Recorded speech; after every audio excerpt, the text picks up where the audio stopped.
I'm not sure why reading bread labels has gotten so confusing. Maybe it's because bread is the staff of life and we buy a lot of it, but even I have to really look at the fine print to make sure that I'm getting exactly what I want. Since we eat a fair amount of bread, it's one of those foods that, if chosen properly, can make a significant contribution to your whole grain intake. You want to be sure you're buying bread made from whole grains, though. But trying to figure out if your bread is in fact 100% whole grain can be a bit of a challenge. Here's an example. One package of bread I saw on the shelf has the words whole grains as part of the name of the bread, claims that the bread has more great tasting whole grains, and if that's not confusing enough, the first ingredient listed is white whole wheat flour. So is it 100% whole grain or not? In this case, the first clue that it isn't comes from the ingredients list. After white whole wheat flour, the second ingredient is unbleached enriched wheat flour, another name for white.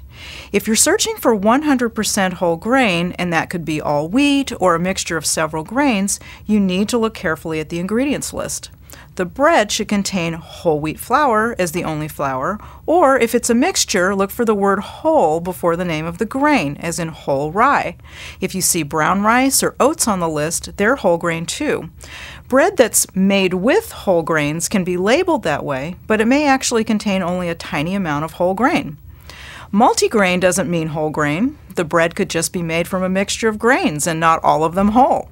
Plenty of wheat breads are brown and look like whole grain, but they're not. Thanks to a little caramel color, they're brown like 100% whole wheat, and since they're made from wheat flour, they can be called wheat bread.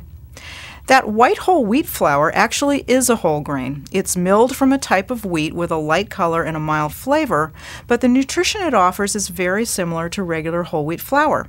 For those who don't like traditional coarse wheat bread, it's got a taste and texture more like white. But don't assume that white whole wheat bread is 100% whole grain. Again, check your ingredients because many white whole wheat breads are made from a mixture of whole grain and refined white flours.